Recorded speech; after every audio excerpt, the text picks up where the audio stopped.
జీవితం దేవుని దృష్టిలో చాలా విలువైనది. మన జీవితం దేవుని దృష్టిలో ఎంతో విలువైనది.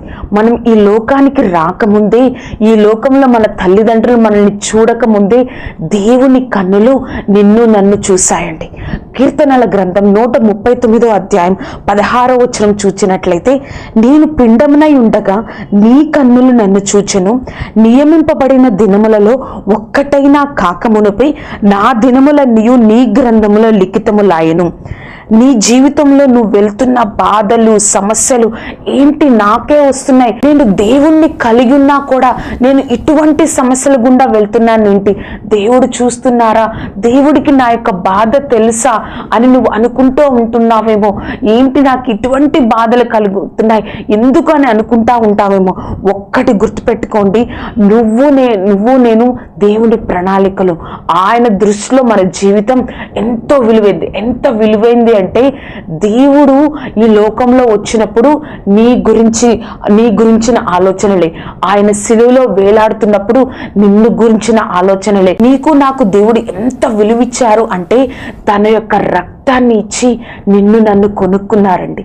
మనం ఒక ఇంటిలో ఏదైనా ఎక్కువగా వెల ఇచ్చి, ఎక్కువగా ధనాన్ని హెచ్చించి ఏదైనా మనం ఒక వస్తువుని కొనుక్కున్నాము అంటే అది ఎంత విలువైనదిగా, ఎంత భద్రమైన స్థలంలో ఎంతో జాగ్రత్తగా మనము భద్రం చేసుకుంటూ ఉంటాం. అలాగే నిన్ను నన్ను కూడా దేవుడు తన యొక్క రక్తాన్ని ఇచ్చి కొనుక్కున్నారండి.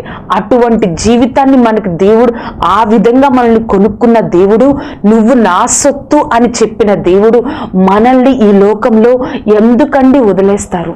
ఒక విలువైన జీవితంగా, అర్థం కాని జీవితంలో మనం ఉంటే దేవుడు ఊరుకొని ఎలా వదిలేస్తారండి? దేవుడు చెప్పాడు, నేను ఎవరిని అనాథలుగా వదలను, ఎవరిని వదిలివేయనని చెప్పిన దేవుడు మన యొక్క లోకంలో ఉన్నప్పుడు, అర్థం కాని జీవితం జీవిస్తున్నప్పుడు ఎలా అంటే దేవుడు వదిలేస్తాడు? ఆయన యొక్క ప్రేమను చూడండి. మనం జీవిస్తున్న జీవితం ఏం అర్థం కానిట్లుగా ఉన్నప్పుడు కూడా నేను ఆయన యొక్క చిత్తానికి లోబడగలిగితే, ప్రభువా నీ దృష్టిలో నేను విలువైన వ్యక్తిని, నీ దృష్టిలో నా జీవితం ఎంతో విలువైంది ప్రభువా అని నువ్వు ఆయన యొక్క ప్రేమను నువ్వు రుచి చూడగలిగితే, ఆయన యొక్క ప్రేమను నువ్వు గుర్తించగలిగితే, ఆయన చిత్తానుసారంగా విలువైన జీవితాన్ని నువ్వు ఈ లోకంలో జీవిస్తావండి. మనం చూసినట్లయితే ఏ స్థితిలో కూడా మనం దేవునికి దూరం అయిపోవండి. నా దేవుడు నా జీవితానికి విలువిస్తాడు అని మనం గుర్తించగలిగితే, ఎటువంటి స్థితి నీకు నాకు ఎదురైనా కూడా, ఏ స్థితిలో కూడా అయ్యో నేను దేవుణ్ణి కలిగి ఉన్నా కూడా నాకు ఇటువంటి పరిస్థితి ఎదురైంది ఏంటి, ఎన్నో మరణాలు నా గృహంలో జరుగుతున్నాయి, ఎన్నో బాధలు, ఎన్నో సమస్యలు అన్నిటి గుండా నేను వెళ్తున్నాను, నా జీవితం ఇలా ఉంది ఏంటి, దేవుణ్ణి తెలుసుకున్నా కూడా గొప్ప దేవుడు, సమస్తాన్ని మార్చగల దేవుడు, ఎన్నో అద్భుత కార్యాలు చేయగలిగిన దేవుడు, ఇటువంటి దేవుడున్నా కూడా నా జీవితంలో ఇలా ఎందుకు జరుగుతుంది అని నువ్వు అనుకుంటూ ఉన్నావేమో. ఒక్క విషయం మనం గుర్తుపెట్టుకోవాలండి, మనం విలువ పెట్టి నిన్ను నన్ను కొనుక్కున్నారు కాబట్టి మనం శ్రమల గుండా వెళ్తున్నాము అంటే ఆయన యొక్క గొప్ప ప్రణాళికలో నువ్వు నేను ఉన్నామండి. ఒక ఉదాహరణ నేను చెప్తానండి.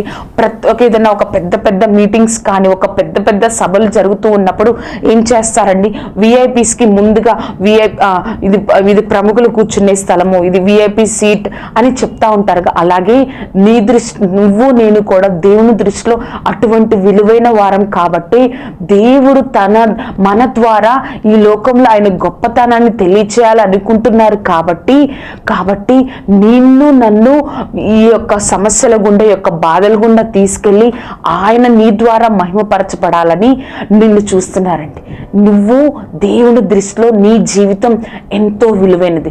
ఎటువంటి పరిస్థితి కూడా నువ్వు దేవుడికి దూరం అయిపోకుండా ఉండగలిగితే, ఆయనను నువ్వు గట్టిగా పట్టుకొనగలిగితే, ఆయన యందే నేను ఆశీర్వదింపబడగలను, ఆయన యందే నేను ఈ లోకంలో సంతోషంగా ఉండగలను, ఆయన ద్వారా నేను ఆశీర్వాదం పొందుకోగలను, ఆయనే నన్ను చూచుకునేది అని నువ్వు దృఢమైన విశ్వాసంతో నువ్వు ఉండగలిగితే, ఏ యొక్క స్థితి కూడా, ఏ యొక్క పరిస్థితి కూడా, ఏ యొక్క బాధ కూడా నిన్ను నన్ను దేవుడి నుంచి దూరం చేయదు అండి.